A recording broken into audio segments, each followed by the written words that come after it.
ஹல்லேலூயா, ஹல்லேலூயா. எந்த அன்புள்ள ஆண்டவர் இயேசுவை நான் உந்த நாமத்தை போற்றிடுவே. எந்த அன்புள்ள ஆண்டவர் இயேசுவை நான் உந்த நாமத்தை போற்றிடுவே. உம்மை போலொரு தேவனை பூமியில் அறிந்தேன், உயிர் தந்த தெய்வம் நீரே. உம்மை போலொரு தேவனை பூமியில் அறிந்தேன், உயிர் தந்த தெய்வம் நீரே. ஆனந்தமானந்தமே அல்லும் பகலிலும் பாடிடுவே. இயேசுவே எந்தனாருயிரே, இயேசுவே எந்தனாருயிரே. பெற்ற தாயுமே தந்தையுமானவரை மற்றும் எல்லாம் எனக்கு நீரே. பெற்ற தாயுமே தந்தையுமானவரை மற்றும் எல்லாம் எனக்கு நீரே. வாழும் பூமியும் யாவும் மாறிடிடும் நீரும் மக்கள் மாறாதவரே. வாழும் பூமியும் யாவுமே மாறிடிடும் நீரும் மக்கள் மாறாதவரே. ஆனந்தமே அல்லும் பகலிலும் பாடிடுவே. இயேசுவே எந்தனாருயிரே, இயேசுவே எந்தனாருயிரே. உயரடை களத்தில் என்னை வைத்தவரே, உந்தன் நாமத்தை நம்பிடுவே. உயரடை களத்தில் என்னை வைத்தவரே, உந்தன் நாமத்தை நம்பிடுவே. உம்மை அல்லாது பூமியில் யாரையும் நம்பி உயிருள்ள தெய்வம் நீரே. உம்மை அல்லாது பூமியில் யாரையும் நம்பி உயிருள்ள தெய்வம் நீரே. ஆனந்தமே அல்லும் பகலிலும் பாடிடுவே.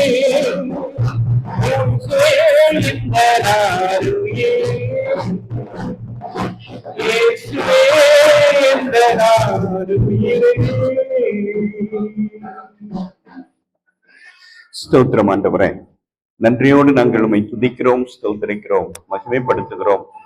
உடைய பொற்கரத்துல கர்த்தாவே அடியனை மறைங்க ஆண்டவரே. உம்மை நம்பி வந்திருக்கிற, உம்மை துதிக்க வந்திருக்கிற, உமக்கு நன்றி சொல்ல வந்திருக்கிற ஒவ்வொருவரையும், ஒவ்வொரு குடும்பங்களையும் கர்த்தாவே பெயர் பெயராக தனித்தனியாக என் தேவன் ஆசீர்வதிக்கும்படியாக ஆண்டவரே, அவருடைய ஏக்கங்கள் விருப்பங்களுக்கு ஆண்டவரே கர்த்தர் செவி கொடுத்து, கர்த்தர் அவர்களை ஆம் என்றும் ஆமேன் என்றும் நீர் ஆசீர்வதித்து, வெறுமையாய் நாங்கள் வந்திருக்கிறோம், ஆனால் நாங்கள் இங்கிருந்து புறப்படும் போது வெறுமையாக அல்லப்பா, நிரப்பப்பட்டவர்களாக புறப்பட உதவி செய். ஆசீர்வதியும் ஊழியருக்காய் ஆண்டவரே, சபை மக்களுக்காக வந்திருக்கிற அனைவரையும் உடைய கரத்துல ஒப்பு கொடுக்கிறோம். அடியனை மறைத்து நீங்க வெளிப்படுங்க. உம்முடைய சத்தம் மாத்திரம் கேட்கப்பட வேண்டும். உம்முடைய சித்தம் மாத்திரம் ஆண்டவரே நிறைவேற வேண்டுமாய் நாங்கள் செபிக்கிறோம். எங்களை முழுமையாய் அர்ப்பணித்து ஒப்பு கொடுக்கிறோம். ஆசீர்வதி, ஆசீர்வதி. இயேசு கிறிஸ்துவின் மூலம் ஜெபம் எடுக்கிறோம் எங்கள் ஜீவன் உள்ள நல்ல பிதாவே, ஆமென். கிறிஸ்துவுக்குள் அன்பான தேவ ஜனமே, உங்கள் யாவரையும் ஆண்டவராக இயேசு கிறிஸ்துவின் இனிதான வல்லமையான பெரிதான நாமத்தினாலே நாங்கள் வாழ்த்துகிறோம். கர்த்தர் உங்கள் ஒவ்வொருவரையும் ஆசீர்வதித்து காப்பாராக. நமது மெய்ப்பனின் குரல் ஊழியங்களின் சார்பாக எங்களுடைய வாழ்த்துதல்களையும் வணக்கங்களையும் ஸ்தோத்திரங்களையும் உங்கள் ஒவ்வொருவருக்கும் நாங்கள் ஏறெடுக்கிறோம். ஒரு நீண்ட இடைவெளிக்கு பிறகு மீண்டுமாக உங்கள் அனைவரையும் முகமுகமாக சந்திக்கிற ஒரு நல்ல வாய்ப்பை கர்த்தர் ஏற்படுத்தி கொடுத்தபடியினால கர்த்தருக்கு நாம் நன்றி சொல்ல கரங்களை தட்டி ஆண்டவருக்கு நன்றி சொல்லலாம். அதே போல இந்த வாய்ப்பை எனக்கு கொடுத்த உங்களுடைய ஊழியர் அவர்களுக்கும், ஊழியருடைய குடும்பம், பெரியவர்கள், தாய்மார்கள், வாலிப பிள்ளைகள், சிறு பிள்ளைகள் மாத்திரமல்ல, இந்த சபை ஸ்தாபிக்கப்படுவதற்கு காரணமாக இருந்து கொண்டிருக்கிற அத்துணை நல்ல உள்ளங்களையும், விசேஷமாக ஊழியத்துல உதவி செய்து கொண்டிருக்கிற அனைவரையும் இந்த நேரத்துல நாங்கள் நினைத்து அனைவருக்கும் எங்களுடைய நன்றிகளையும் ஸ்தோத்திரங்களையும் ஏறெடுக்கிறோம். கர்த்தர் உங்களை ஆசீர்வதிப்பார். நீங்கள் பலுகி பெருகி தேவனுக்கு பிரியமான மக்களாக, சாட்சியுள்ள மக்களாக வாழ்வீர்கள் என்று சொல்லி கர்த்தருடைய நாமத்தினாலே உங்கள் ஒவ்வொருவரையும் நாங்கள் வாழ்த்துகிறோம். ஹல்லேலூயா, ஹல்லேலூயா, ஹல்லேலூயா. ஆண்டவர் இன்றைக்கு ஒரு விசேஷமான வார்த்தையை உங்களுக்கு அனுப்பி இருக்கிறார். எசையா தீர்க்க தரிசன புஸ்தகம்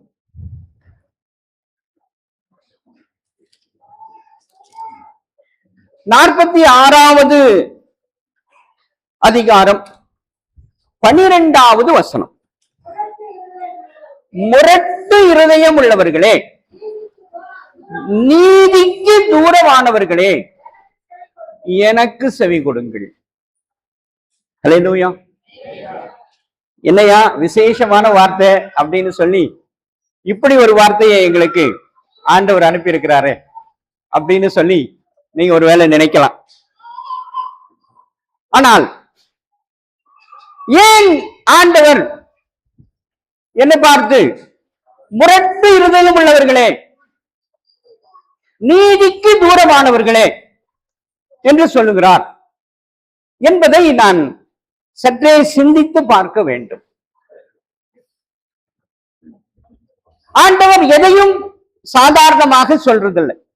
எல்லாவற்றுக்கும் காரணங்கள் உண்டு, நோக்கம் உண்டு என்பதை நான் முதலாவது புரிந்து கொள்ள வேண்டும். நான் எப்படி ஆண்டவரிடத்துல என்னுடைய அன்பை நான் செலுத்துகிறேன், என்ன அடிப்படையிலே நான் ஆண்டவரை நான் தொழுது கொள்கிறேன் என்கிற காரியங்களை எல்லாம் நாம் சீர்தூக்கி பார்க்க வேண்டியது மிக மிக அவசியமான ஒன்று என்பதை நாம் ஒவ்வொருவரும் புரிந்து கொள்ள வேண்டும். வாசியுங்கள் 1 கொரிந்தியர் 12வது அதிகாரம் 3வது வசனம். 1 கொரிந்தியர் 12:3. ஆதலால்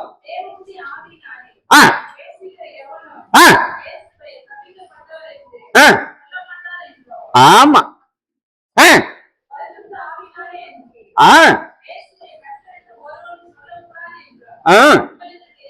ஆமா, நாம் அதை முதல்ல புரிந்து கொள்ள வேண்டும். யார் ஆண்டவரை அறிக்கை பண்ணுவார்கள், யார் ஆண்டவரை வெறுப்பார்கள் என்பது நாம் கவனிக்க வேண்டிய ஒன்று. இன்னொரு முக்கியமான ஒரு விசேஷத்தை நாம புரிஞ்சு கொள்ளணும். வாசியுங்கள் மீகா 7வது அதிகாரம் 6வது வசனத்தை வாசிங்க.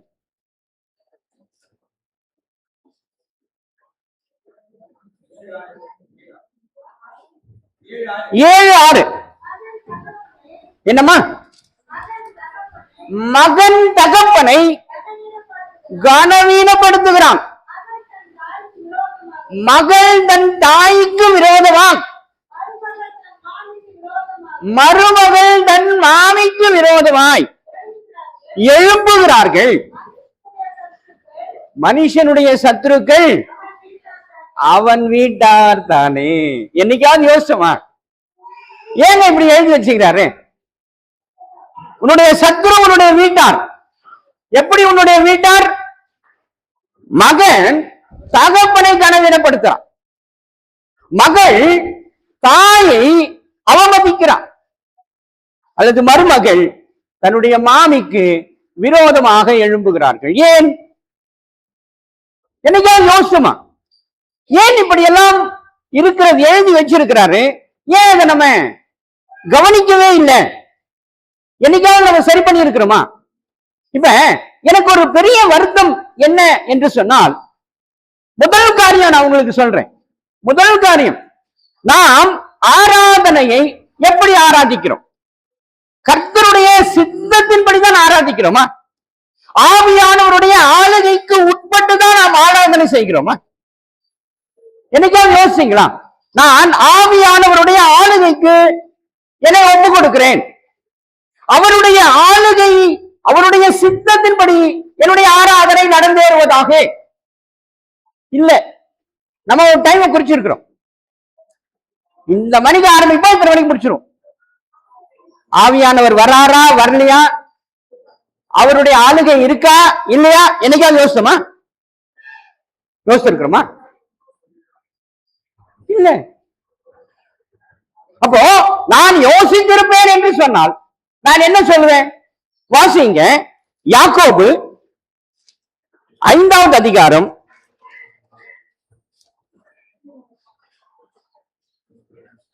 4:15.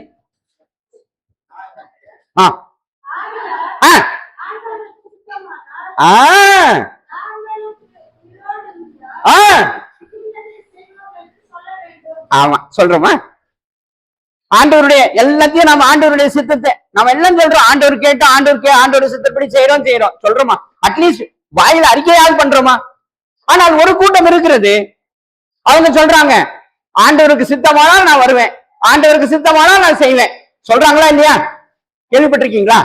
அப்படி சொல்றவங்க கேள்விப்பட்டிருக்கீங்களா? யாருங்க?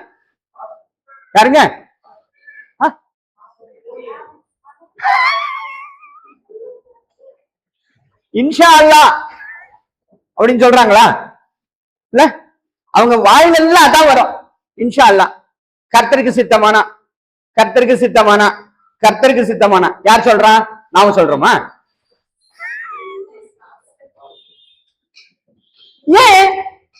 ஏன் நம்ம சிந்தனை நமக்கு இல்ல? சிந்திக்க வேண்டுமா? சிந்திக்கணும் இல்லையா? வளர்ச்சி வேணும். என்னுடைய வாழ்க்கையில, விசுவாச வாழ்க்கையில வளர்ச்சி காணப்பட வேண்டும். இருக்கிறதா? நீங்க என்ன சொல்வீங்களோ எனக்கு தெரியாது, ஆனா நான் சொல்வேன் இல்லவே இல்லைன்னு தான் சொல்வேன். சரி, 10 மணிக்கு ஆராதனை, எத்தனை மணிக்கு எல்லாரும் வந்தீங்க? 10 மணிக்கு ஆராதனை, எத்தனை மணிக்கு வந்தோம்? முதல் கேள்வி. இதுக்கு பதில் இருக்கா உங்ககிட்ட? அப்போ எவ்வளவு காலத்துக்கு இதே மாதிரி தான் செஞ்சு நிப்போம் நம்ம?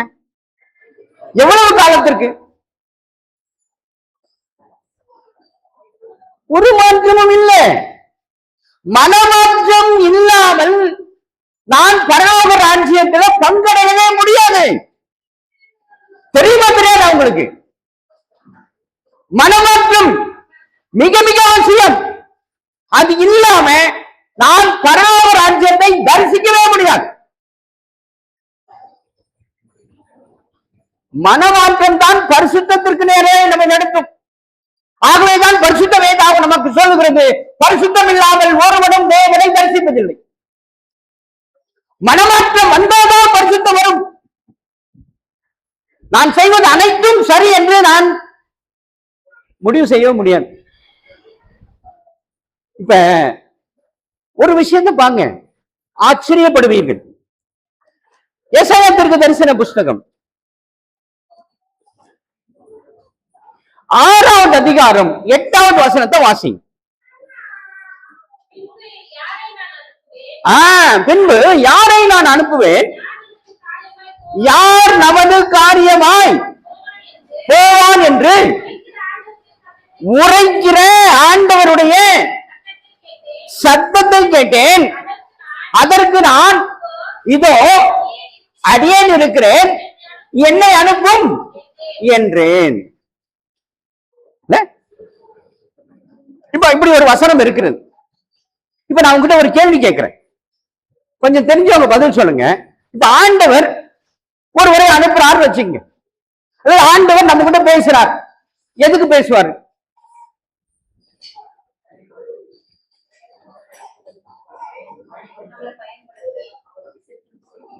பயன்படுத்த. சரி, அப்புறம் என்னமா? ஊழியத்துக்கு பயன்படுத்த. அப்புறம் என்னமா? சொல்லுங்க கொஞ்சம் சீக்கிரமா. என்னங்க? ஆத்மா ஆதாயப்படும். சரி, இப்ப நான் உங்களுக்கு சொல்றேன், நீங்க எல்லாரும் புரிஞ்சுக்கொள்ளுங்க. அதாவது 2 காரியங்களை ஆண்டவர் நமக்கு வெளிப்படுத்துவதற்காக ஆண்டவர் ஒரு மனிதனை தேடுவார் அல்லது நமக்கு வார்த்தையை அனுப்புவார். என்ன காரியம் அப்படின்னா, ஒண்ணு ஆசீர்வாதங்களை கூறுவதற்காக. அத நாம என்னன்னு சொல்றோம்? வாக்குத்தத்த வார்த்தைகள்னு சொல்றோம். பரிசுத்த வேதாகமத்துல எப்படி இருக்கு? நீ கவலைப்படாத, நீ தைரியமா இரு, நான் உன்னோடு இருக்கிறேன், உன்னை நான் கைவிட மாட்டேன். ரைட்டா? இது போன்ற காரியங்கள், இது போன்ற வார்த்தைகளை சொல்வதற்கு ஆண்டவர் பயன்படுத்துவார்.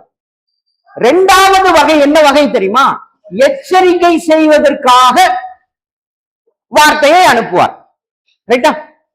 இப்படி செய்யாத, ஜாக்கிரதை, உஷாராயிரு, ஆபத்து வருது, எச்சரிக்கை எச்சரிக்கை, திரும்ப சரி பண்ணிக்கோ. ரைட்டா?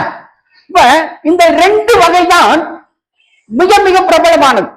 ஒன்று ஆசீர்வாதம், இன்னொன்று எச்சரிக்கை. இது ரெண்டு தான் பரிசுத்த வேதாகமும் அப்படிதான் நம்ம கிட்ட பேசு. பரிசுத்த வேதாகமும் எப்படி பேசு? அப்படிதான் பேசு. ஒன்னு ஆசீர்வாதமாக இருக்கும், இன்னொன்னு எச்சரிக்கையாக இருக்கும். ஆனால் இங்கே சொல்லப்பட்ட அந்த 8வது வசனம், 6வது அதிகாரம் 8வது வசனத்துல ஆண்டவர் எப்படி அங்கலாய்க்கிறார் பாருங்க. மறுபடியும் வாசிங்க. பின்பு யாரை நான் அனுப்புவேன், யார் நமது காரியமாய் போவான் என்று உரைக்கிற ஆண்டவருடைய சத்தத்தை கேட்டேன். அதற்கு நான், இதோ அடியேன் இருக்கிறேன், என்னை அனுப்பும் என்றேன். ஒரு அங்கலாய்ப்பின் சத்தம் கேட்கிறது. அது ஒரு மனிதனுக்கு கேட்கிறது. அது யாருக்கு கேட்கிறது? ஏசாயாவுக்கு கேட்கிறது. உடனே அவன் பதில் தருகிறான், ஐயோ அடியேன் இருக்கிறேன், என்னை அனுப்புங்கயா, நான் இருக்கிறேன், என்னை அனுப்புங்க அப்படின்னு சொல்றான். இப்ப இவ்வளவு அங்கலாய்ப்போடு ஒரு மனுஷனை ஆண்டவர் அனுப்புறாரு. எதுக்கு அனுப்பியிருப்பார்னு நினைக்கிறீங்க?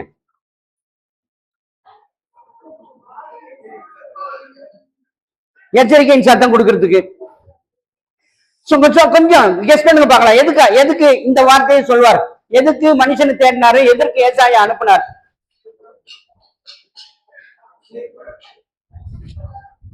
எதுக்குமா? ரட்சிப்புக்காக. ரைட்டா? ஆனா நான் சொன்னா வருத்தப்பட மாட்டீங்களே, நான் சொன்ன வருத்தப்பட மாட்டீங்களே.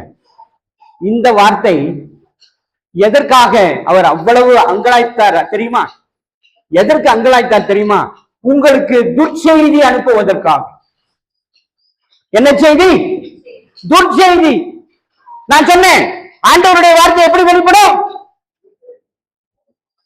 முன்னாடி சொன்னது ஆசீர்வாதமாய் வெளிப்படும், அடுத்தது எச்சரிப்பாய் வெளிப்படும். ஆனால் துர்ச்செய்தி வெளிப்படுத்துவதற்கு ஒரு மனிதனை தேடுவாரா? அல்லது அங்கலாய்ப்பாரா? அவசரப்படுவாரா? ஆனால் பட்டிருக்கிறார். அடுத்த வசனம், 9வது வசனத்தை வாசிங்க. அப்பொழுது அவர், நீ போ, இந்த ஜனங்களை நோக்கி, நீங்கள் காதார கேட்டும் உணராமலும் கண்ணார கண்டும் அறியாமலும் இருங்கள் என்று சொல். போதுமா? இது துர்ச்செய்தி தானே? இது நற்செய்தியா துர்ச்செய்தியா? துர்ச்செய்தி. இது துர்ச்செய்தி. அவர் சொல்லுகிறார், இந்த ஜனங்கள் காதார கேட்டும் உணராமலும் கண்ணார கண்டும் அறியாமலும் இருங்கள் என்று போய் சொல்.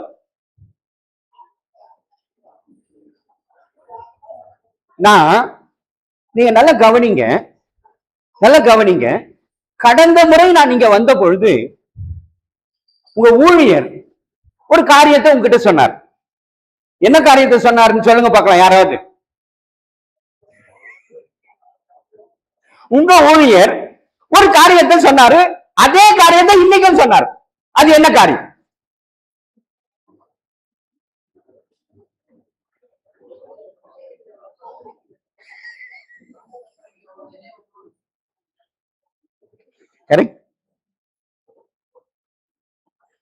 புதன்கிழமை உங்க வீட்டுக்கு வந்து ஜெபம் பண்ணோம், கொஞ்சம் டேட்டு கொடுங்க சொன்னாரா? உங்க வீடுகள்ல சொன்னாரா? போன முறையும் சொன்னாரா? இந்த முறையும் சொன்னாரா? நீங்க கொடுத்தீங்களா கொடுக்கலையா? உங்க ஊழியர் சாட்சி சொல்றாரு, கொடுக்கவே மாட்டாங்க. அப்போ இந்த வார்த்தை உங்களுக்கு தானே, இந்த வார்த்தை உங்களுக்கு தானே. நீங்கள் காதார கேட்டும் உணராமலும் கண்ணார கண்டும் அறியாமலும் இருங்கள் என்று போய் சொல். அடுத்த வசனத்தை வாசிங்க. இந்த ஜனங்கள் தங்கள் கண்களினால் காணாமலும் தங்கள் காதுகளினால் கேளாமலும் தங்கள் இருதயத்தினால் உணர்ந்து குணப்படாமலும் நான் அவர்களை ஆரோக்கியமாக்காமலும் இருக்க நீ அவர்கள் இருதயத்தை கொழுத்ததாக மாற்றி அவர்கள் காதுகளை மந்தப்படுத்தி அவர்கள் கண்களை மூடி போடு.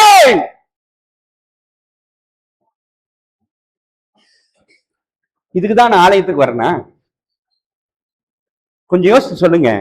இதற்காக தான் ஆலயத்திற்கு நான் வருகிறேனா? இல்லையே. நான் தெளிந்து போக வேண்டும், தெளிவடைந்து போக வேண்டும். நான் வெறுமையாக வந்தால் நான் வெறுமையாக அல்ல, நிரப்பப்பட்டு போக வேண்டும், மகிழ்ச்சியோடு போக வேண்டும். நான் துக்க முகத்தோடு ஒரு வேளை உள்ள வந்திருப்பேன், ஆனால் புறப்படும் போது நான் துக்க முகமாக அல்ல, மகிழ்ச்சியோடு மகிழ்ச்சியோடு பேரானந்தத்தோடு என்னுடைய பாரங்களை எல்லாம் நான் ஆண்டவரிடத்தில் ஒப்புக்கொடுத்து விட்டேன். ஆகவே நான் துக்கமுகமாக போக முடியாது. என்னை கர்த்தர் ஆசீர்வதிப்பார், ஆசீர்வதித்துக் கொண்டே இருக்கிறார். என் போகையிலும் வருகையிலும் என்னை ஆசீர்வதிப்பார் என்ற நிச்சயத்தோடு நான் புறப்பட வேண்டும். ஆனால் ஆண்டவர் இங்கே ஒரு மனிதனை தேடுகிறார். அந்த மனிதனிடத்தில் அவர் சொல்லுகிறார், நீ போய் இதை செய். என்ன செய்? கண்களை மூடி போடு, காதுகளை மந்தப்படுத்து, உன்னுடைய இருதயத்தை கோழ்ந்ததாக மாற்றி போடு என்று சொல்வாரானால் நான் எவ்வளவு காலத்திற்கு இப்படி உட்கார்ந்து கொண்டிருப்பேன்?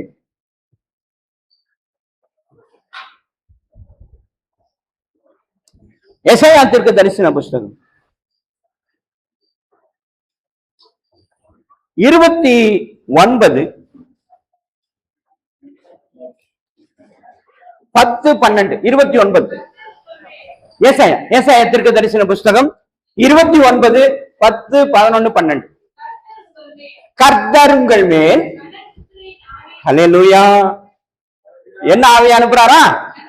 கனநித்திரையின் ஆவியை வர பண்ணி உங்கள் கண்களை அடைத்து ஞான திருஷ்டிக்காரராகிய தீர்க்கதரிசிகளுக்கும் தலைவர்களுக்கும் முக்காடு போட்டார். ஆதலால் தரிசனங்கள் எல்லாம் உங்களுக்கு முத்திரைக்கப்பட்ட என்ன வசனத்தை போல இருக்குமா? அடுத்தது, வாசிக்க அறிந்தவனிடத்தில் நீ ஒருவனிடத்தில் அதை கொடுத்து நீ அதை வாசி என்று சொன்னால் அது என்னால் கூடாது, முத்திரித்திருக்கிறது என்பான். அல்லது வாசிக்க தெரியாதவரிடத்தில் நீ அதை கொடுப்பாயானால் எனக்கு வாசிக்க தெரியாது. அதாவது அங்க வசனம் என்ன சொல்லுது அப்படின்னா, ஆண்டவர் வார்த்தைகள் இருக்கிறது, அந்த வார்த்தைகளை படித்தவரிடத்துல கொடுக்குறீங்க. கொடுத்தீங்கன்னா அவன் அதை பார்த்துட்டு ஐயோ எனக்கு விளங்கலங்க, இது முத்திரித்திருக்கிறது, இதுல ரொம்ப ரகசிய சொல் இருக்கு, அது பிரிக்க எனக்கு தெரியாது, படிச்சவன் சொல்வானா. படிச்சவன் என்ன சொல்வானா? எனக்கு தெரியாது என்று சொல்வானா. ஒருவேளை படிக்காதவன் கொடுத்தானே, எனக்கு படிக்கவே தெரியாத, நான் எப்படியா படிப்பேன் அப்படின்னு சொல்வானா. இப்ப ஒரு வார்த்தையை வாசிங்க, அது உங்களுக்கு தெரியுதா தெரியலையான்னு பார்க்கலாம். ஏசாயா தீர்க்கதரிசன புஸ்தகம் 13வது அதிகாரம் 12வது வசனத்தை வாசிங்க. புருஷனை பசும் பொன்னிலும் மனுஷனை ஓப்பீரின் தங்கத்திலும் அபூர்வமாக்குவேன். அப்படின்னா என்னங்க பொருள்?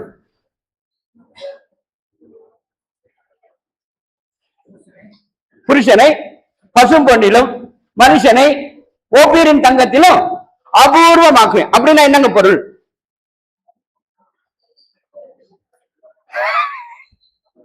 தெரியுதா? என்னங்க?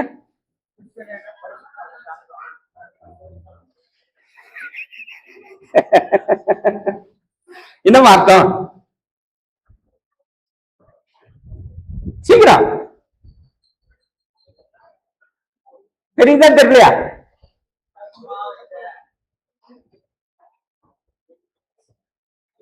தெரியல. இல்ல சிஸ்டர், இல்ல. இப்போ இந்த மறுபடியும் அந்த வசனத்தை வாசிங்க. 29 11 11 11 29 11 29 11 ஆகலால் இப்ப புரியுதா? இப்ப நான் சொல்றது புரியுதா? இப்ப அந்த வார்த்தை முத்திரிக்கப்பட்ட வசனமா தெரியுதா? இப்ப உங்களுக்கு நான் சொல்றது புரியுதாங்க? நான் சொல்றது புரியுதா? அந்த வார்த்தை எப்படி தெரியுது? நமக்கு முத்திரிக்கப்பட்டிருக்கிறது அப்படின்னு தெரியுது. அடுத்து அப்படியே வாசிங்க. அடுத்தது, வாசிக்க அறிந்தவனிடத்தில் அவனுக்கு அதை கொடுத்து நீ இதை வாசி, இது என்னால் கூடாது. இப்ப அதான் நீங்க சொல்றீங்க. நீங்க என்ன சொல்றீங்க? என்ன சொல்றீங்க? முத்திரிக்கிறீங்க. எனக்கு தெரியலங்க, அதுக்கு அர்த்தம் தெரியலங்க. எனக்கு என்ன சொல்ல வர்றாருன்னு தெரியலங்க. எல்லாம் படிச்சவங்க தானே, படிச்சவங்க தானே, ஆசிரியர்கள் இருப்பீங்கல்ல, பெரிய பெரிய படிச்சவங்க, நர்சிங்ல பல படிப்பு படித்தவர்கள் இருப்பீங்க இல்லையா? ஆனால் உங்களால் இதற்கு விடை சொல்ல முடிஞ்சுதா? விடை சொல்ல முடிஞ்சுதா? இல்ல. ஏன்? ஏன்? அப்போ நான் எந்த அளவிற்கு கடினப்பட்டிருக்கிறேன் என்றுதான் பொருள். என்னுடைய இருதயம் எப்படி கடினப்பட்டிருக்கிறது, என் இருதயம் எப்படி கடினப்பட்டிருக்கிறது, அதுதான் அதற்கு பொருள். அப்படியானால் நான் எப்படி என்னை ஆண்டவரிடத்திலே ஒப்பு கொடுக்க வேண்டும், ஆண்டவருடைய சித்தத்திற்கு நான் என்னை எப்படி அர்ப்பணிக்க வேண்டும்? அரை மணி நேரம் இருந்துட்டு பேருக்காக நான் ஆலயத்திற்கு வருவது தவறு என்பதை புரிந்து கொள்ளுங்கள். தவறு என்பதை புரிந்து கொள்ளுங்கள். தாமதமாக வருவது மகா தவறு என்பதை புரிந்து கொள்ளுங்கள். ஆபத்தில் இருக்கிறோம். பெரிய ஆபத்து, பெரிய ஆபத்து வந்து கொண்டிருக்கிறது. எங்க பாரு எரிமலைகள் வெடிக்கிறது. கடந்த 100 ஆண்டுகளில் இல்லாத அளவிற்கு அதிகமான எரிமலைகள் இப்பொழுதுதான் வெடித்துக் கொண்டிருக்கிறது. எல் நீனோ என்று சொல்லப்படுகிறத ஒரு மிகப்பெரிய வறட்சி, மிகப்பெரிய வறட்சி பல 100 ஆண்டுகளுக்கு முன்பாக இருந்த சூழல் இப்பொழுது வந்திருக்கிறது. ஐரோப்பிய தேசம் முழுவதும் வெப்பத்தால் தகித்துக் கொண்டிருக்கிறது. வெப்பத்தால் தகித்துக் கொண்டிருக்கிறது. ஐரோப்பிய தேசம் எப்படி எப்படி இருக்கும்? எப்படி இருக்கும்? குளிர் இல்லையா? ஆனா இப்ப எப்படி தெரியுமா இருக்கு? ரோடெல்லாம் அந்த தாரெல்லாம் உருகுகிறது. டயர், கார் டயர் உருகுகிறது. இல்ல, இதெல்லாம் எது கேட்கிறோம்? எது கேட்கிறோம்? ஐயோ ஆபத்து என்று உணர வேண்டாமா? இல்லையே. உணர்ந்துமா? இல்லையே. அப்போ எதுக்காக இதெல்லாம் நடக்குது? பெருவெள்ளம், இங்க அசாமில பெருவெள்ளம், அருணாச்சல பிரதேசல பெருவெள்ளம், நிலச்சரிவு, தமிழ்நாட்டுல நிலச்சரிவு, கேரளாவில் நிலச்சரிவு, திருவண்ணாமலையில நிலச்சரிவு, அள்ளி வாரி கொண்டு போகிறது. போற இடம்லாம் ஆக்சிடென்ட், விபத்துகள், ஆபத்துகள், வியாதிகள், மரண வேதங்கள் ஒண்ணு வேணாங்க. ஒரே ஒரு சம்பவத்தை ஞாபகப்படுத்துறேன். ஒரே ஒரு சம்பவம். நம்ம வெனின்சுலா என்ற ஒரு நாடு, கேள்விப்பட்டீங்களா? கேள்விப்பட்டீங்களா? Very good, very good. நீங்க நிலநடுக்கம் மட்டும்தான் சொன்னீங்க. அந்த சூழ்நிலையை பார்த்தீங்களா? அந்த சூழ்நிலையை பார்த்தீங்களா? நிலநடுக்கம் வந்த உடனே எல்லாரும் வெளியே ஓடி வந்துட்டாங்களா? வெளியே ஓடி வந்தா என்ன நடக்குது? அலறல் சத்தம். சின்ன குழந்தையில இருந்து பெரியவங்க வரைக்கும், வயசானவங்க வரைக்கும், வாலிபர் வரைக்கும் எல்லாரும் ஐயோ ஐயோ ஐயோ என்ற அலறல் கேட்டுச்சா? கேட்டுச்சா? 2 நிலநடுக்கம். எவ்வளவு இடைவெளியில? 39 வினாடிகள். 39 வினாடிகள். எவ்வளவு? 39 வினாடினா எவ்வளவு?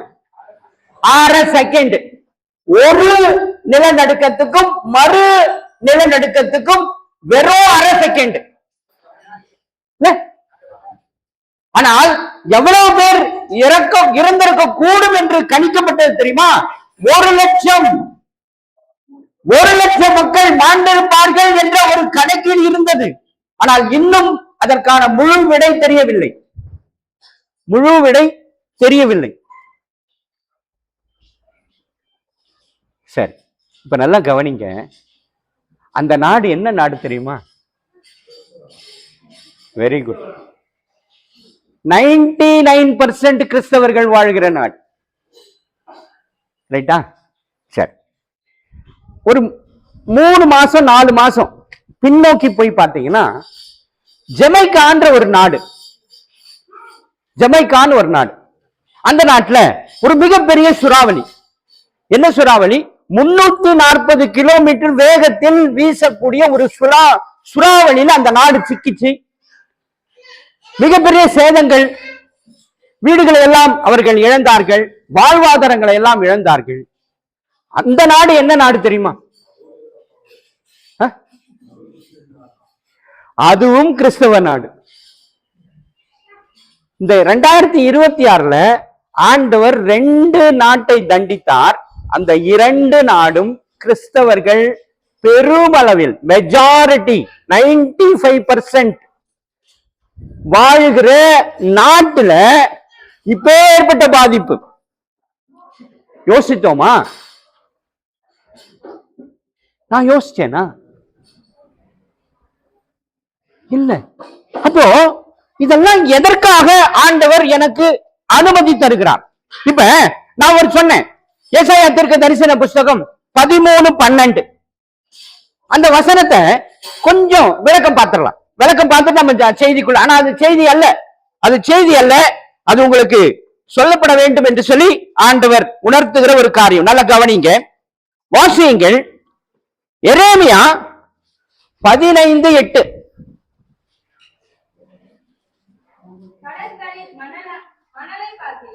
நல்ல வாசிங்க, நல்ல வாசிங்க.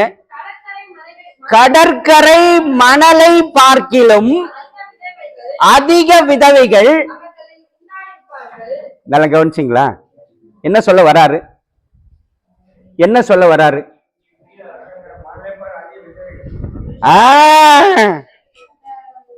என்ன என்ன?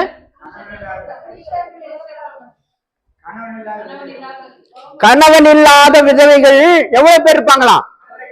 கடற்கரை மணல் என்ன முடியுமா? முடியாது, அந்த அளவுக்கு இருக்கும் அப்படின்னு சொல்றாங்க. இப்ப நல்லா கவனிங்க.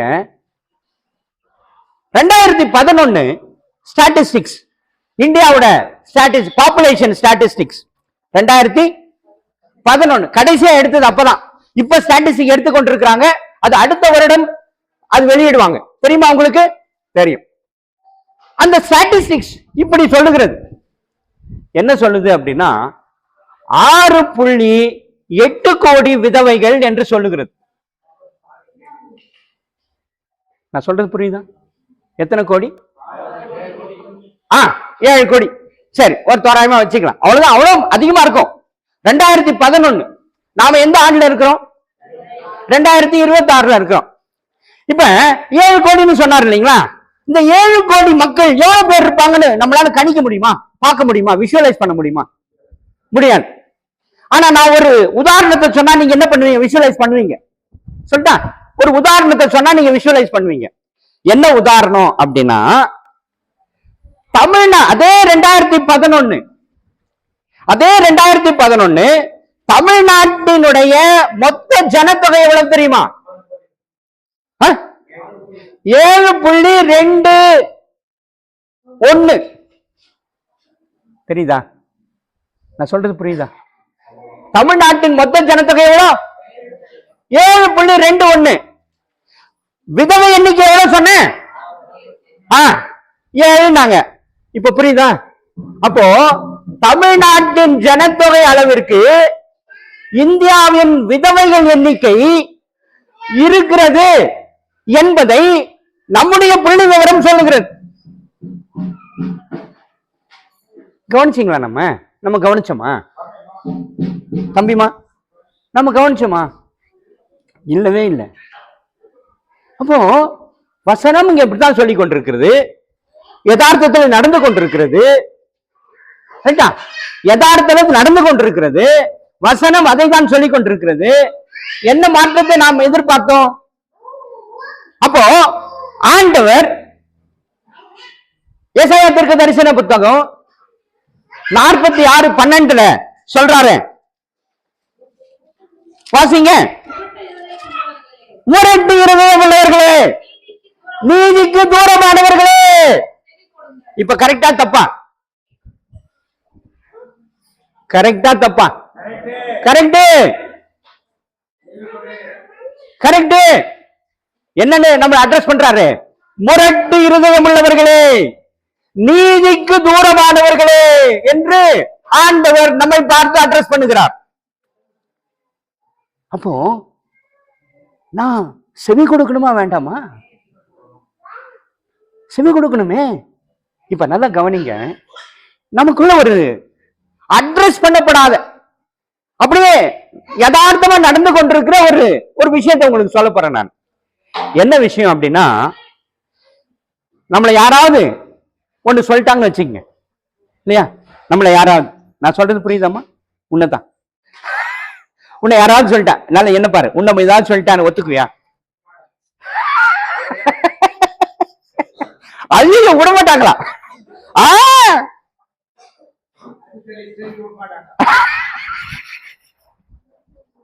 பத்தியா பத்தியா எவ்வளவு எவ்வளவு யதார்த்தமா இருக்கிற பாருங்க. யாராவது ஒருத்தர் சொன்னா நம்ம என்ன பண்ண மாட்டோம்? அறிவுரை சொன்னா அதெல்லாம் ஒத்துக்காது. என்ன டச்சே பண்ணாது, என் வழியில என்ன விட்டுரு. சொல்றமா இல்லையா? சொல்றமா இல்லையா? அப்போ இது எவ்வளவு பெரிய தப்பு. நான் நினைச்சுக்கிறேன், கொலை பண்ணாதான் பாதகமா? கொலை பண்ணா திருடினா தான் தப்புவா நான் நினைச்சுக்கிறேன். இல்லையே. அப்போ ஒருத்தர் ஒரு அறிவுரை சொல்றாருன்னா நான் என்ன பண்ணணும்? அதை ஏற்றுக்கொள்ள வேண்டும். அட்லீஸ்ட் அவர் சரியா சொல்றாரா தப்பா சொல்றாரா அது அப்புறம் கதை. கொஞ்சம் பொறுமையா லிசன் பண்ணி அவர் என்ன சொல்ல வர்றார். ஆனா வார்த்தை இப்படி வருகிறது. வாசிங்க.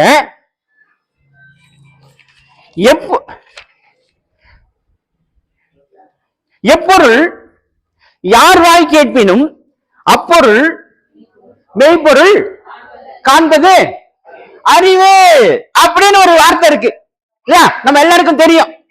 யார் என்ன சொன்னாலும் நான் என்ன பண்ணணும், அதை கொஞ்சம் கவனிக்கணும்.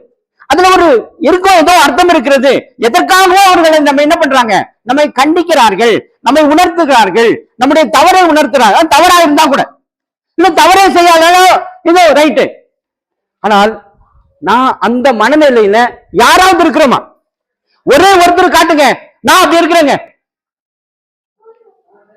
இல்லைன்னா நான் வாசிச்சேன் இல்லையா, மீகா 7:6 இல்லையா? மீகா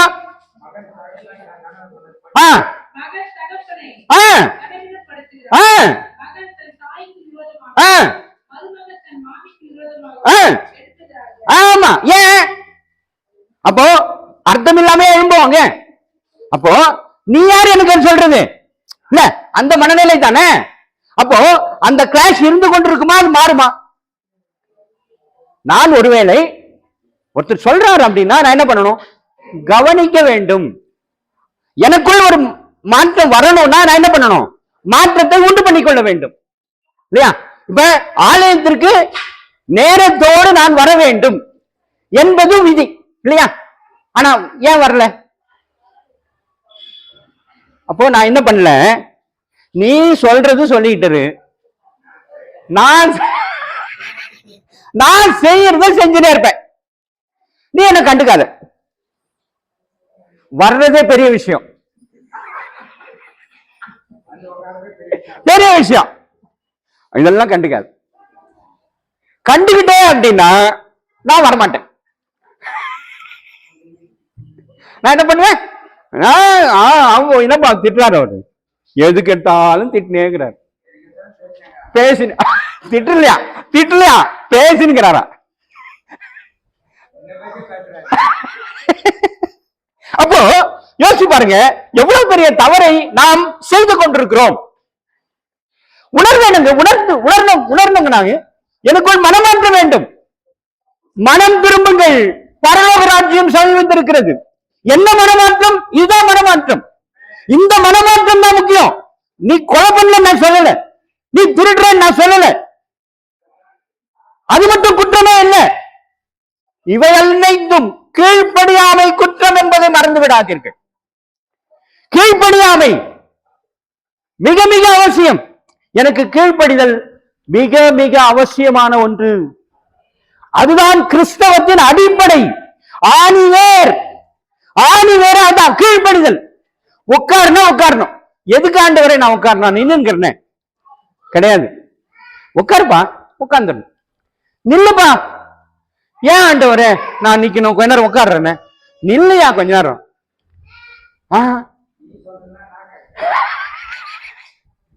குதினா குதிச்சிடணும். அது எங்கன்னு பாக்குறது இல்ல. எங்க குதிக்க சொல்வார் நினைக்கிறீங்க? ஜென்த்துல குதினாலும் குதிச்சிடணும். ஆனா செய்வோமா? நம்ம செய்யவே மாட்டோம். ஆனா ஆபிரகாம் செய்தான். ஆண்டவர் சொன்னார், உன்னுடைய மகனை கொண்டு போய் பலியிடு என்றால் ஒரு வார்த்தை கேட்கல. ஆண்டவரே, எனக்கு 100 வயசுலதான் குழந்தையே கொடுக்குறீங்க, எங்க ஒய்ஃபுக்கு வேற தெரியவே தெரியாது, இதை நான் சொல்லவே இல்லை, சொன்னா அந்த அம்மா விடவே விடாது, என்னை விடாது, குழந்தைய விடாது. பையன்கிட்ட கூட சொல்லல. பையன்கிட்ட சொன்ன பையன் வருவானா? அவங்ககிட்டயும் சொல்லல. எப்படி ஆண்டவரே இதை போய் செய்ய சொல்றீங்க? ஒன்னும் கேட்கல. அவன் பாட்டுக்கு பட்டு போயிட்டான். பையன் கேட்கிறான், அப்பா பலி செலுத்த தானே போறோம், ஆடு இல்ல கட்டை வச்சுனுக்கிற, கத்தி வச்சுனுக்கிற, நெருப்பு வச்சுனுக்கிற, எல்லாம் இருக்குது, பலியாடு எங்கயா? ஆனா அவன் என்ன சொல்றான் தெரியுமா? ஆண்டவர் பார்த்துக்குவார். அப்ப எவ்வளவு வலியோட இந்த வார்த்தை வந்திருக்கும், எவ்வளவு பெரிய வலி இருந்திருக்கும் பாருங்க. அந்த வார்த்தையை கேட்ட உடனே அவன் கண்ணீர் விட்டு இருக்க மாட்டானா? கதறி இருப்பானா? கதறி இருக்க மாட்டானா? ஆனால் அத்தனையும் உள்ள வைத்துக் கொண்டு ஆண்டவர் சொல்லிட்டாருப்பா. அதுக்கு மாற்று கருத்தே எனக்கு கிடையாது. நான் வருவேன், நான் போவேன், போய் அவர் சொன்னதை நான் செஞ்சிருவேன். அதே மாதிரி ஆண்டவரும் அவனை பார்க்கிறார். இவன் பலிபீடம் கட்டுறான், கட்டையை அடுக்கிறான், பையன் கைய கட்டுறான். பையன் கைய மட்டுமா கட்டியிருப்பான், வாயையும் கட்டியிருப்பான். இல்ல ஏதோ மாத்திரையாவது போட்டிருப்பான், சத்தம் போடாதே இருக்கட்டும்பா அப்படின்னு கட்டி கடத்தவும் செஞ்சிட்டான். அப்பவும் சத்தம் இல்லை, அப்போ எந்த சத்தமும் இல்லை. கட்டை வச்சு அடிக்கிட்டு பையன் பலிபீடத்தின் மேல கடத்தப்பட்டிருக்கிறான். கத்தியை எடுக்கிறான், ஓங்குகிறான், அடிப்பு வெட்டு விழுந்துரும். இப்படி அப்பொழுது சத்தம் வருகிறது, ஆபிரகாமே வானா, அதோ அங்க இருக்கிறது ஆடு, அந்த ஆட்டை பலியிடு. அப்போ இதுதான் விசுவாசம். இதுக்கு பேர் தான் விசுவாசம். இந்த விசுவாசத்தின் மீதுதான் நம்முடைய கிறிஸ்தவம் இருக்கிறது. ஆனால் நான் என்ன செய்து கொண்டிருக்கிறேன்? இப்ப உங்களுக்கு எல்லாம் ஒரு தமாஷான ஒரு செய்தி சொல்றேன். நீங்க கேள்விப்பட்டிருப்பீங்க. ஒருத்தன் பூவை கையில வச்சுக்கின்னு இதுக்கு பேரு புஷ்பம் அப்படின்னு சொல்றான். இன்னொருத்தன் புய்பம்ன்றான். கேள்விப்பட்டிருப்பீங்களா? பூவை காட்டி இதுக்கு பேர் என்னன்றான்? புஷ்பம். சொல்லுடா இது பேர் புஷ்பம்பா, புஷ்பம். அவன் என்னன்றான்? புய்பம் அப்படின்றான். டேய், புஷ்பம்டா, புஷ்பம்னு ஒரு வார்த்தையே கிடையாது. புஷ்பம், பூ அப்படின்றான். கொஞ்ச நேரம் கழிச்சு அவன் என்ன சொல்றான்? அதான் ஹைலைட். இங்க பாருங்க, நீ சொல்றதும் கரெக்ட் தான், நான் சொல்றதும் கரெக்ட் தான். புஷ்பம்னு சொல்லலாம், புஷ்பம்னு சொல்லலாம். இதுதான் இந்த நிலைமை. இப்ப கண்டிக்கிறது ஏத்துக்க முடியாது, நம்மளால ஏத்துக்க முடியாது இல்லையா? கண்டிச்சாங்கன்னா நாம என்ன பண்ண மாட்டோம்? ஏத்துக்க மாட்டோம். ஆனா தவறை திருத்திக் கொள்கிற மனநிலையாவது இருக்கா? கிடையவே கிடையாது, கிடையவே கிடையாது. அடுத்தது அதை நியாயப்படுத்துவோம் பாருங்க. ஏன் லேட்டு? விருந்தாளி வந்துட்டாங்க, இல்ல எங்க வீட்டுக்காரர் இதை செய்ய சொன்னாரு, இல்ல அங்க ஒரு இது ஆடு ஓடிடுச்சு, அத போய் கட்ட போனேன், ஏதோ ஒண்ணு ஊழியக்காரர் வந்துட்டாருங்க, ஏதோ ஒண்ணு சொல்லுவான். சமாளிக்கிற ஒரு விஷயத்தை நம்ம செய்வோம். அப்போ கண்டிப்பதும் எனக்கு ஏற்றுக்கொள்ள முடியாது, அதை திருத்திக் கொள்கிற மனநிலையும் எனக்கு கிடையாது. ஆனால் அதை விட ஹைலைட்டான ஒரு விஷயத்தை நான் செய்வேன். அதை நீ தான் மாத்திக்கணும், சொன்னவன் தான் மாத்திடணும். ஐயா அப்ப நீ அப்படியே தான் இருப்பா, அப்போ அவ்வளவுதான். அதுக்கேற்ற மாதிரியே சூழ்நிலையை மாத்திக்கலாம் இல்லையா? அப்படிதான் இன்னைக்கு பெரும்பாலான ஆலயங்கள் நடந்து கொண்டிருக்கு. நீங்க இங்க மட்டும் இல்ல, எப்பேற்பட்ட ஆலயத்துல போய் பார்த்தாலும் ஆலய ஆராதனை ஸ்டார்ட் பண்ணும்போது 4 பேர் 5 பேர் தான் உட்காந்துருப்பான். கொஞ்சம் கொஞ்சமா கொஞ்சம் ஒரு இடத்துல ஒரு ஆலயத்திற்கு என்ன கூப்பிட்டு இருந்தாங்க. திருவள்ளம் தான், திருவள்ளத்துல இருக்கிற இசிஐ சர்ச் தான். அந்த சர்ச்சில் என்ன கூப்பிட்டு இருந்தாங்க பிரசங்கிறதுக்கு. எனக்கு சரியா டைம் ஞாபகம் வரல, நானும் பதறி அடிச்சுன்னு ஓடுறேன். போனா ஒரு அம்மா பெருக்கின்னுக்குறாங்க. எனக்கு என்னடா இது, லேட் ஆயிடுச்சா, ஸ்டார்ட் ஆயிடுச்சா, முடிஞ்சிருச்சான்னு ஒன்றும் புரியல. அந்த அம்மா கிட்ட, என்னம்மா சர்ச்சை எத்தனை மணிக்குமா? அந்த அம்மா சொன்னாங்க 9 மணிக்கா. ஓ அப்படியா? இன்னும் யாரையுமே காணோம். அந்த அம்மா சொன்ன வார்த்தை தான் ரொம்ப ஹைலைட்டு. வர வர முடியறதுக்குள்ள வந்துருவாங்க.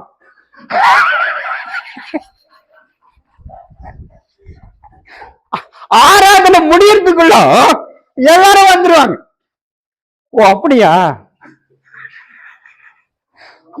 எப்படி ஆயிடுச்சு பாருங்க மனநிலை. முடியறதுக்குள்ள எல்லாம் வந்துருவாங்க. நீ பார்த்துட்டு தான் போவேன், நீ கவலைப்படாத. அப்போ இப்ப எப்படி ஆயிடுச்சு பாருங்க, சூழ்நிலை எப்படி மாத்திட்டாங்க பாருங்க. எது சரி எது தவறுனே தெரியல, லேட்டா வர்றது சரி அப்படின்ற ஒரு சூழ்நிலைக்குள்ள நாம என்ன பண்ணிட்டோம்? வந்து விட்டோம், பழகி விட்டது. எல்லாரும் வந்துட்டா தான் ஆச்சரியம், என்னடா இது எப்படி வந்துட்டாங்க அப்படின்னு நினைப்போம். லேட்டா வர வர வரனா ஓ இதாங்க யதார்த்தம் அப்படின்ற ஒரு மனநிலை நமக்குள்ளாகவே வந்து விட்டது.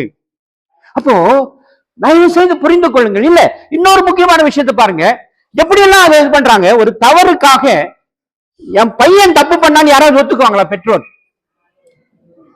ஒத்துக்குவாங்களா?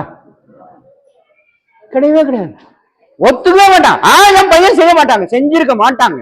ஆனா அவன் செஞ்சிருப்பான், அது தெரியும், செஞ்சான்னு தெரியும். ஆனால் அவர்கள் எப்படி சாதிப்பார்கள் என்றால், அவன் செய்யவே மாட்டாங்க. இது அவன் செஞ்சவே கிடையாதுங்க. அப்போ எவ்வளவு பெரிய தவறை நாம் செய்து கொண்டிருக்கிறோம். அதை நான் சரி என்று நினைத்துக் கொண்டிருக்கிறேன் இல்லையா? அப்போ ஒரு மனமாற்றம் எனக்கு வேணுமா வேணாமா? வரணுமா வேணாமா? கண்டிப்பா வேணும். ஒரு மாற்றம் எனக்குள் வர வேண்டும். அது எப்படி வர வேண்டும் என்பதை புரிந்து கொள்ளுங்கள். நல்லா கவனிங்க, நல்லா கவனிங்க. உங்களுக்கு பேதுருவையும் யூதாஸ் காரியோத்தையும் தெரியும், தெரியுமா? 2 பேரையும் தெரியும். இந்த 2 பேரும் ஆண்டவருடைய சீடர்கள். 2 பேரும் முக்கியமானவர்கள். எப்படி முக்கியம் அப்படின்னா, ஆண்டவர் பேதுருவை மையப்படுத்தி தான் எல்லாவற்றையும் செய்தார் என்றும் நீங்க கவனிச்சிருப்பீங்க. ஆனால் அதை விட முக்கியமான பொது பதவியில இருந்தவன் யார்? யூதாஸ். என்னன்னு சொல்றாங்க? அவனை பொருளாளராக அவங்க பாக்குறாங்க. வேதம் அப்படிதான், வேத வல்லுநர்கள் அப்படிதான் சொல்றாங்க. யூதாஸ் காரியோத் அந்த குழுவிற்கு பைனான்சியராக, இந்த பையன் என்ன வச்சிருந்தானா, பணப்பையன் அவன் தான் வச்சிருப்பான் அப்படின்னு நமக்கு சொல்றாங்க. அப்போ 2 பேரும் முக்கியமானவர்கள். சரி, எனக்கு ஒரு பதில் சொல்லுங்க. 2 பேர்ல யார் யார் என்னென்ன தப்பு பண்ணாங்க? பேதுரு என்ன பண்ணான்? மறுதளித்தான். யூதாஸ் காரியத்தை காட்டி கொடுத்தான். இப்ப எனக்கு ஒரு பதில் சொல்லுங்க. யார் செஞ்ச தப்ப நீங்க பெரிய தவறு என்று சொல்வீர்கள்? மறுதளித்தது.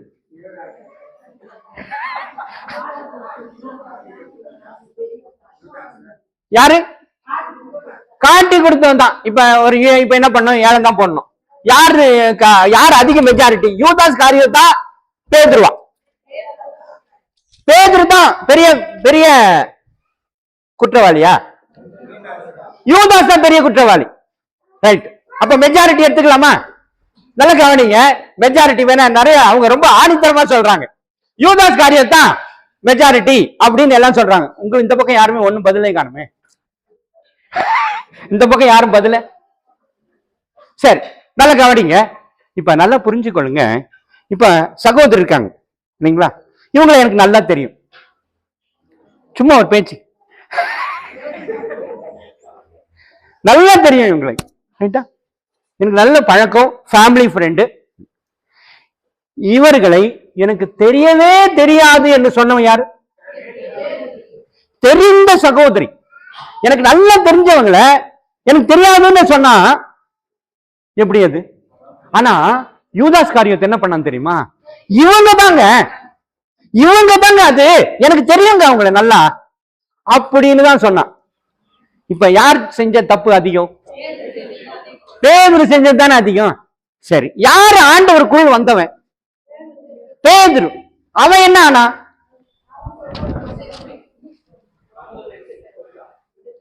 எப்படி செத்துட்டான்? நாண்டு கொண்டு செத்துட்டான். நீங்க எதை வச்சு தெரியுமா யூதாஸ் பெரிய தப்புக்காரன் அப்படின்னு சொல்றீங்க? அவன் செத்ததுனால சொல்றீங்க. அங்கதான் பாயிண்ட். எப்படி மனம் திரும்பினா சொல்லுமா? வருத்தப்பட்டான். ஆனா ஆண்டவர்கிட்ட வந்தானா? காட்டி கொடுத்தான்னு சொன்னான். ஆனா அப்ப அப்படி சொன்னவன் என்ன பண்ணிருக்கணும்?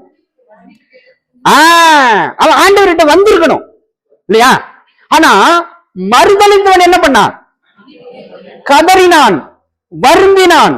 ஐயோ நான் தப்பு பண்ணிட்டேன் அப்படின்னு கதறினான். ஆண்டவரை சந்திக்க வெக்கப்பட்டுக்கிட்டு ஒளிஞ்சு நின்று கொண்டிருந்தான். அப்ப இன்னொரு முக்கியமான விஷயத்தை நீங்க கவனிக்கணும். அந்த உயிர்த்தெழுதல் சமயத்துல ஆண்டவர் அவனை தான் மையப்படுத்துவாரு. பேதுரு மற்றும் சீஷர்களுக்கு போய் சொல்லுன்னு தான் சொல்லுவார்.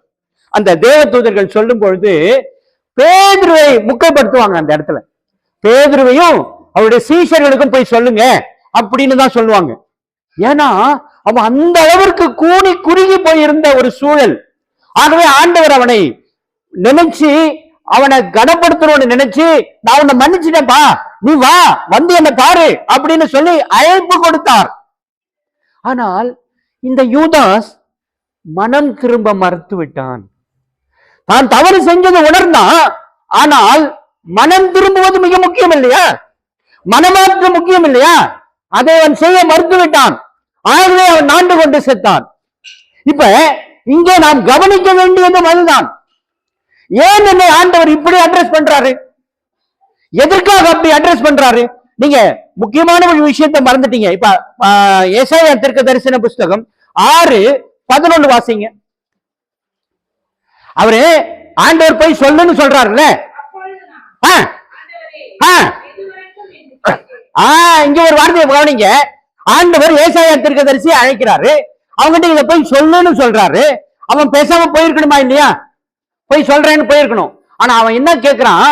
ஆண்டவரே, எது வரைக்கும் அவங்க காதை நான் அடைச்சு வைக்கணும்? எது வரைக்கும் அவங்க கண்ணை நான் மூடி வைக்கணும்? எது வரைக்கும் அவர்களுக்கு நான் அந்த கொழுத்த இருதயத்தை கொடுக்கணும்? எது வரைக்கும் அவர்களுக்கு அந்த தூக்கத்தின் ஆவியை கொடுக்கணும்னு கேட்கிறான். அப்ப அவர் சொல்றாரு, அடுத்த வசனத்தை வாசிங்க. அதற்கு அவர் பட்டணங்கள் குடியில்லாமலும் வீடுகள் மனுஷ சஞ்சாரம் இல்லாமலும் பாழாகி பூமி அவாந்திரமாகி கர்த்தர் மனுஷரை தூரமாக விலக்குவதனால் தேசத்தின் நடுமையும் முற்றிலும். ஹல்லேலூயா. இப்ப எவ்வளவு பெரிய எச்சரிப்பை நமக்கு கொடுக்கிறார் என்பதை புரிந்து கொள்ளுங்கள். ரைட்டா? எதுக்காக? எவ்வளவு காலத்துக்கு? எல்லாமே மாண்டு போக வேண்டும், அழிந்து போக வேண்டும், அவாந்தரமாக வேண்டும். அது வரைக்கும் நீ அவர்களுடைய இருதயத்தை மந்தமாக்கி போடு. அப்ப நான் எவ்வளவு தூரத்திற்கு எச்சரிப்படைய வேண்டும்? இந்த நிமிஷமே நான் என்ன பண்ணணும்? கதற வேண்டும். ஆண்டவரே, எங்களை தயவா ஏற்றுக்கொள்ளும், எங்களை மன்னிச்சிடுங்க, எங்கள் மீது உள்ள இந்த காரியத்தை நீக்கி போடுங்க, எங்களுக்கு பாதுகாப்பை கொடுங்க, உம்மை விட்டா எங்களுக்கு யார் ஆண்டவரே என்று கதற வேண்டிய சூழலில் நான் நின்று கொண்டிருக்கிறேன். ஆனாலும் என் இருதயம் கடினப்பட்டிருக்கிறதே. தயவு செய்து பிரியமானவர்களே, எல்லாருக்கும் போய் சொல்லுங்க, இது அனைவருக்குமானது, உங்களுக்கு மட்டுமல்ல, இந்த பகுதியில் உள்ள அனைவருக்குமான செய்தி இது. எல்லாரும் கேட்க வேண்டிய செய்தி, எல்லாரும் மனமாற வேண்டிய செய்தி, எல்லாரும் தன்னை ஒப்பு கொடுக்க வேண்டிய செய்தி இது. என் குடும்பம் காப்பாற்றப்பட வேண்டுமானால் எனக்குள் இருக்கிற காரியங்களை நான் விலக்கினால் ஒழிய நான் கர்த்தரிடத்தில் வரவே முடியாது என்பதை நான் புரிந்து கொள்ள வேண்டும். நல்ல கவனிங்க, அந்த ஏசாயா தீர்க்கதரிசன புஸ்தகம் 13:12 என்ன சொல்லுது தெரியுமா? என்ன சொல்லுது தெரியுமா? அதனுடைய அர்த்தம் என்ன தெரியுமா?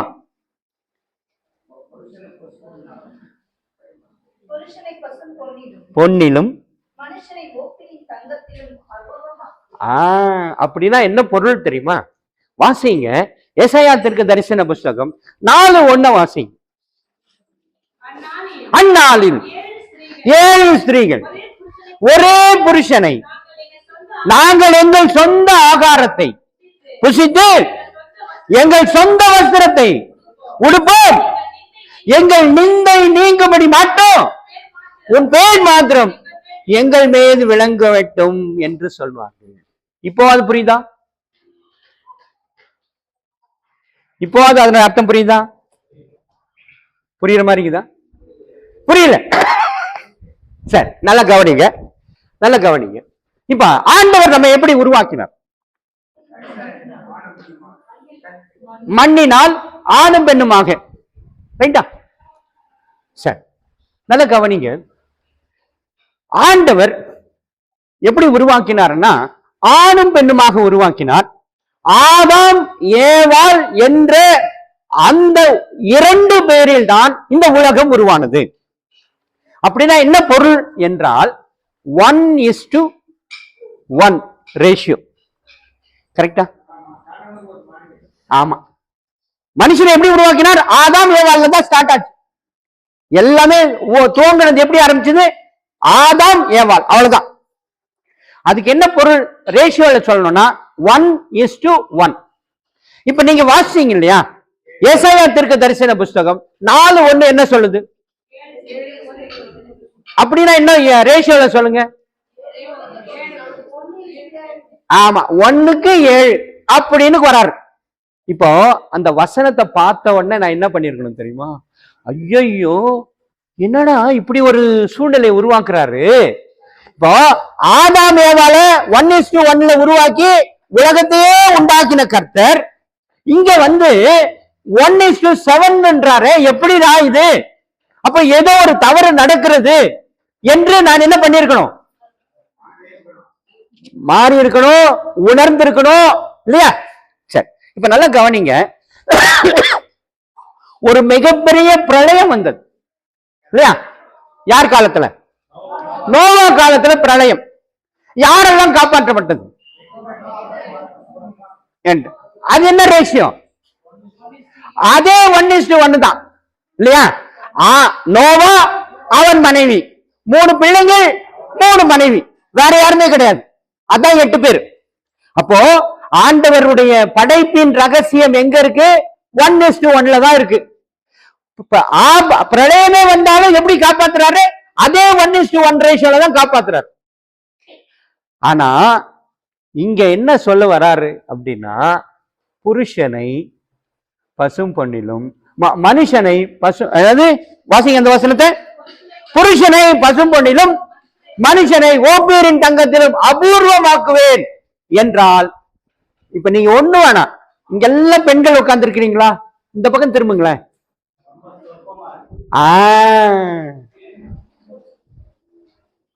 இதுதான் அபூர்வம்ங்கிறது, இதுதான் அபூர்வம். அப்போ அபூர்வமாக்குவேன்.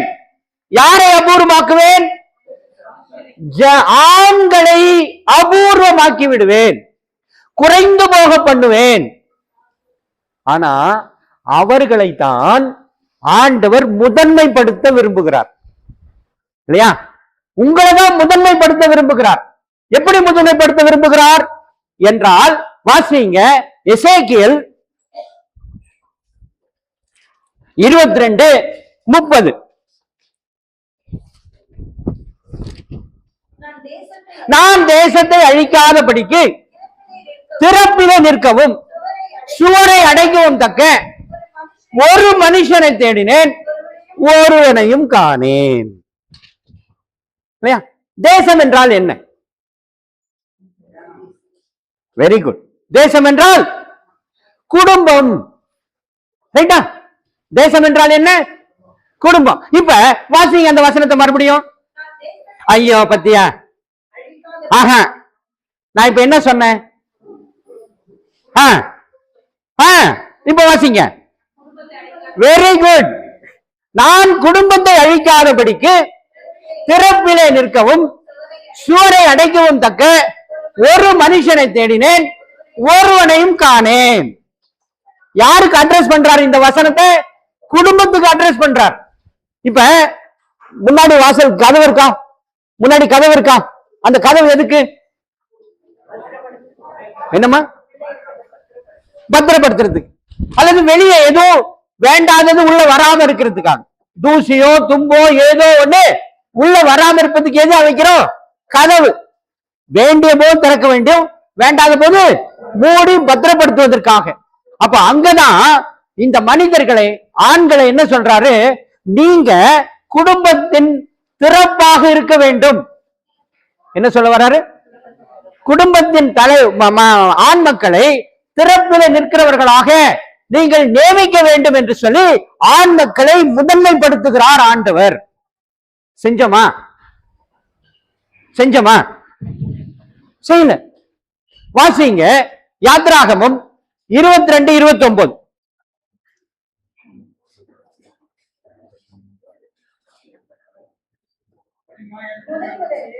முதல் பழுக்கும் உன் பழத்தையும் வடியும் உன் ரசத்தையும் காணிக்கையாக செலுத்த தாமதிக்க வேண்டாம்.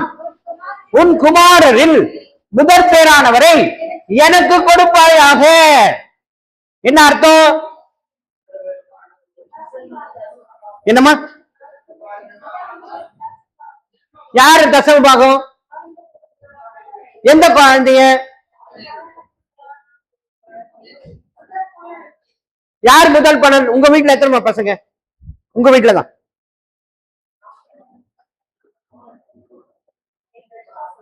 2 பசங்க,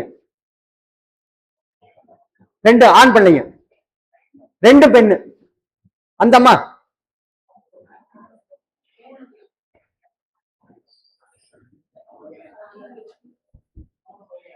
3 பையன்.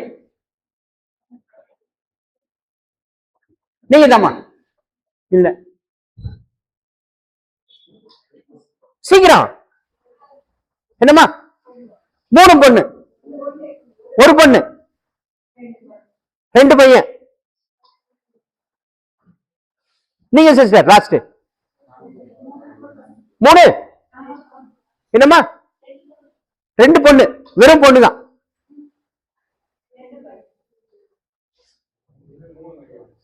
3 பொண்ணு.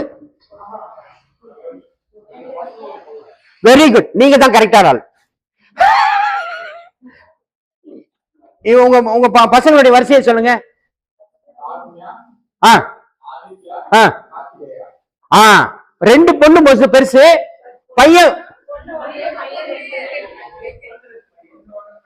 பெரியவன் யாரு? பொண்ணு பெருசு, 2வது பையன், 3வது 2 பையன் 1 பொண்ணு. Right, very good. இப்ப அந்த வசனத்துக்கு பதில் சொல்லுங்க நீங்க. யாத்ராகமம் 22:29 பதில் சொல்லுங்க. நீங்க தான்.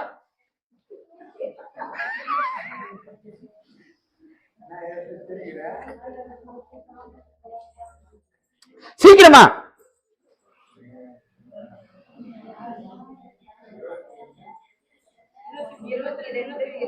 9. சரி, வசனத்தை படிச்சாங்க காட்டுங்க, புரிஞ்சுக்கிட்டோம். படிங்க. படிங்க. பழத்தையும் வடியும் ரசத்தையும் காணிக்கையாக செலுத்த தாமதிக்க வேண்டாம். உன் குமாரரில் முதற் பேரானவனை எனக்கு கொடுப்பாயா. யார் அவர் கொடுக்கணும்? அவர் யார கொடுக்கணும்? காருண்யா. பாத்தீங்களா? பாத்தீங்களா? சொல்லுங்கம்மா, நீங்க தான். பத்தியா எப்படி இருக்கிறீங்க? பாத்தீங்களா? வசனத்தை நீங்க படிக்கிறீங்க, பதில் சொல்ல தெரியல.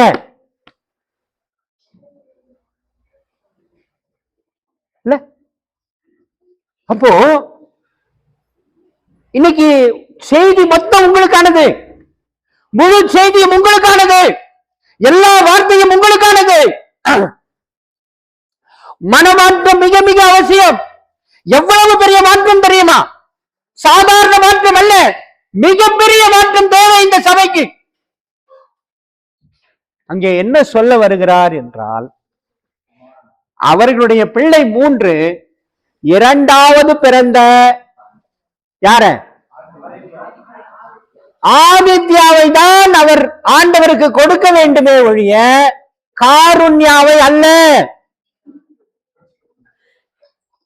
கரெக்டா? கரெக்ட். அதுதான் வசனம் சொல்லுகிறது. வசனம் அதைத்தான் சொல்லுகிறது. அவருக்கு 3 பிள்ளைகள். பெரிய மக, 2வது பையன், 3வதும் பையன். ஆனால் ஆண்டவர் யாரை கேட்கிறார் என்றால், 2வதாக பிறந்த குமாரரில் முதற் பேரானவன். குமாரரில் முதற் பேரானவனை அந்த குடும்பத்திற்கு யார் பிறப்பில் நிற்க வேண்டுமானால் அவன்தான். அவன் பேர் என்னங்க? ஆதித்யா. ஆதித்யா என்பவன் தான் அந்த குடும்பத்திற்கு பிறப்பிலே நிற்க வேண்டிய மகன். இன்னொரு விஷயம் தெரியுங்களா? ஆண்டவர் எல்லாவற்றையும் நேர்த்தியாய் செய்வார். எல்லாவற்றையும் நேர்த்தியாய் செய்வார். எப்படி நேர்த்தியாய் செய்கிறார் என்றால், வாசிங்க மத்தேயு 18:10 வாசிங்க.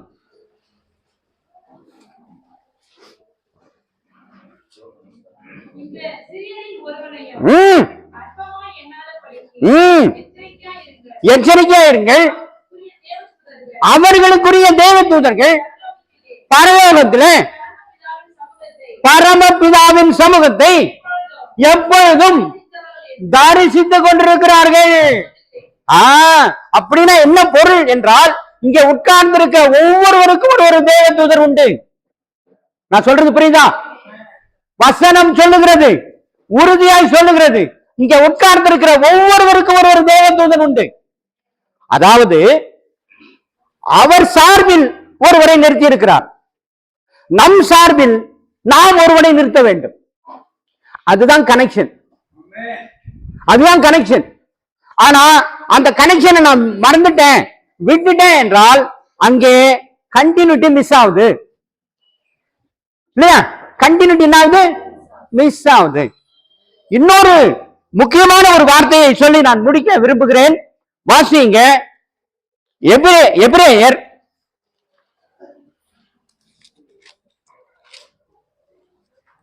12 23. இல்லம்மா பரலோகத்தில் பேர் எழுதியிருக்கிற முதற் பேரானவர்களுடைய நல்ல சர்வ சங்கம். நல்லா புரிஞ்சுக்கொள்ளுங்க. எந்த இதுக்கும் இதுக்கு சொல்லப்படல. ஒரு சர்வ சங்கம் பரலோகத்தில் இயங்கிக் கொண்டிருக்கிறது. நான் சொல்றது புரியுதா? கவனிக்கிறீங்களா? தயவு செஞ்சு புரிஞ்சுக்கொள்ளுங்க. பரலோகத்துல ஒரு சர்வ சங்கம் ஒன்று இயங்கிக் கொண்டிருக்கிறது. அந்த சர்வ சங்கத்தில் யார் உறுப்பினர்களாக ஆகலாம் என்றால் முதற் பேரானவர்கள் மட்டும்தான் உறுப்பினராக முடியும். மறுபடியும் அந்த வசனத்தை வாசிங்க. பரலோகத்தில் பேர் எழுதியிருக்கிற முதற் பேரானவர்களுடைய சர்வ சங்கம் அப்படின்னு சொல்லப்பட்டிருக்கு. அப்ப இங்க இருந்த அந்த ஆதித்யா என்பவன் அந்த சங்கத்துல உறுப்பினராக்கப்பட்டிருக்க வேண்டும். அப்படி ஒவ்வொரு குடும்பத்திலும் ஒவ்வொருவரை நீங்கள் நியமித்திருக்க வேண்டும்.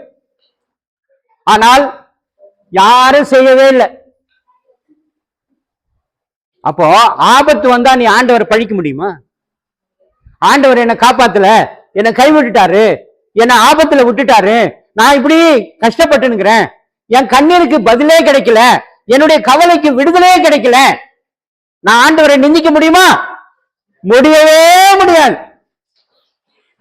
நமக்கு அழகா சிஸ்டத்தை போட்டு காட்டி இருக்கிறார். இதை இப்படி செய்யணும். இன்னொன்னு சொல்லட்டுமா? அண்ணால் எப்படி ஜெபம் பண்ணா? மனம் கசந்து என்னன்னு ஜெபம் பண்ணா?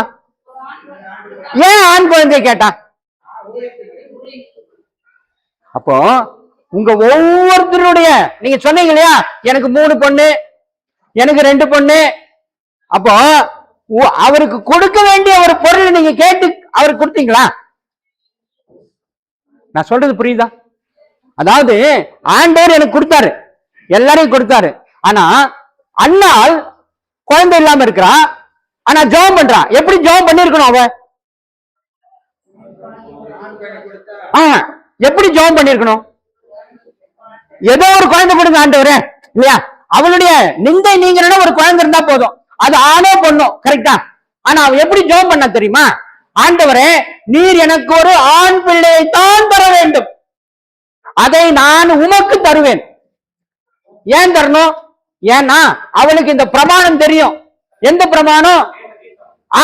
இந்த திட்டம் இல்லைங்க, இந்த பிரமாணம் தெரியணும். எந்த பிரமாணம்? முதல் பழுக்கும் பழத்தையும் வடியும் ரசத்தையும் காணிக்கையாக செலுத்த தாமதிக்க வேண்டாம், உன் குமாரரில் முதற் பேரானவனை எனக்கு கொடுப்பாயாக அப்படின்னு ஒரு பிரமாணம். அந்த பிரமாணம் அவளுக்கு தெரிந்திருந்ததுனால ஆண்டவர் ஆண் பிள்ளையை கேட்கிறாரு. எனக்கு ஆண் பிள்ளை இருந்தா தானே நான் கொடுக்க முடியும். ஆகவே எனக்கு முதற் பேரானவன் ஆண் பிள்ளையாய் வர வேண்டும், அந்த பிள்ளையை நான் உமக்கு கொடுப்பேன். அல்லேலூயா. அப்ப நமக்கு தேவ திட்டமும் தெரியவில்லை, தேவ ரகசியமும் தெரியவில்லை. அப்போ நான் என்ன செய்ய வேண்டும் என்பதை புரிந்து கொள்ளுங்கள். நான் என்ன செய்ய வேண்டும்? எனக்கு தேவ ரகசியம் தெரிய வேண்டும், தேவ திட்டம் தெரிய வேண்டும். அப்படிதான் என்னுடைய ஜபமும் அப்படிதான் இருக்கணும் இல்லையா? எல்லா ஜபத்துக்கும் பதில் கிடைக்குமா? கிடையாது. ஆண்டவருடைய திட்டம் தெரிந்த ஜபத்திற்கு பதில், தேவ திட்டம் இல்லாத ஜபத்திற்கு பதில் கிடையாது. ஆனா நீங்க என்ன பண்ணிருப்பீங்க? எனக்கு பதிலே கிடைக்கல. ஆனால் அதுல ஒரு ரகசியம் இருக்கிறது. ஆகவே பிரியமானவர்களே, தயவு செய்து புரிந்து கொள்ளுங்கள். ஒரு நிமிடம் எழும்பி நில்லுங்க. ஒரு நிமிடம் எல்லாரும் எழும்பி நில்லுங்க. தயவு செய்து புரிந்து கொள்ளுங்கள். நாம் ஆபத்தில் இருக்கிறோம் என்பதை புரிந்து கொள்ளுங்கள். தேவ திட்டத்துக்கு உங்களை ஒப்புக் கொடுங்கள். எது ஆண்டவர் நமக்கு கொடுக்கிற எல்லா காரியத்தையும் நான் கவனமாக பார்க்க வேண்டும். கவனமாக பார்த்து அதற்கேற்ப நான் என்னை சரி செய்து கொள்ள வேண்டும். ஆனால் நான் அப்படி செய்ய தவறி நடந்து கொண்டிருக்கும் பொழுது ஆபத்து என்னை பின்தொடரும் என்பதில் சந்தேகம் வேண்டாம். தயவு செய்து ஒப்புக் கொடுங்கள். எத்தனை பேருக்கு இந்த செய்தி புரிந்ததோ, எத்தனை பேருக்கு இது உங்களுக்கான செய்தி என்று நீங்கள் உணர்ந்து கொண்டீர்களோ எனக்கு தெரியாது. ஆனால் ஆண்டவருடைய வார்த்தை வெறுமையாய் அது வந்ததில்லை. கடைசியாக இந்த வசனத்தை நின்று கொண்டே வாசிங்க. ஏசாயா 55:10.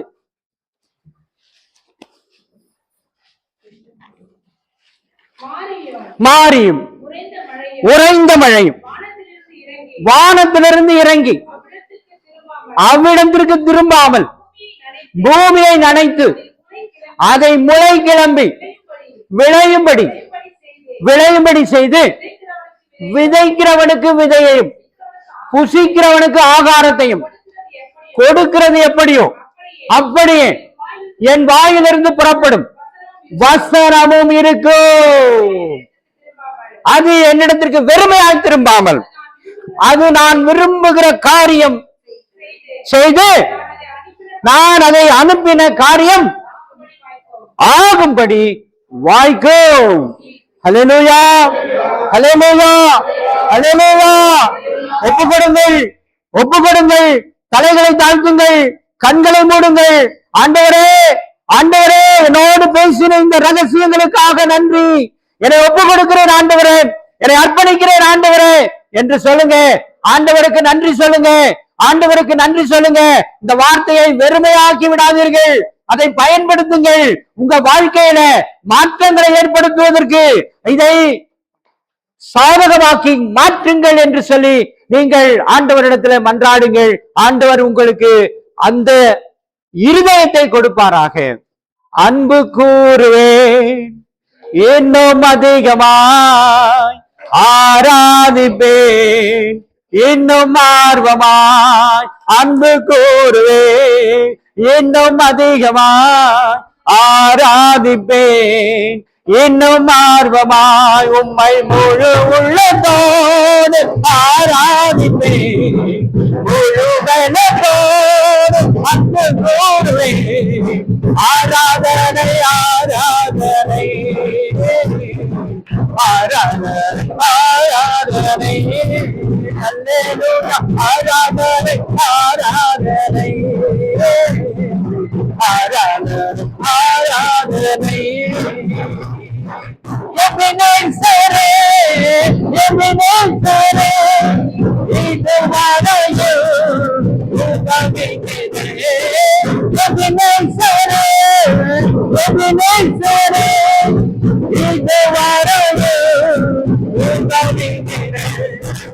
இதுவரையில் உதவினீரே. உம்மை முழு உள்ளத்தோடு ஆராதிப்பேன், முழு பலத்தோடு அன்பு கூறுவேன். ஆராதனை, ஆராதனை, ஆராதனை, ஆராதனை, அல்லேலூயா, ஆராதனை, ஆராதனை.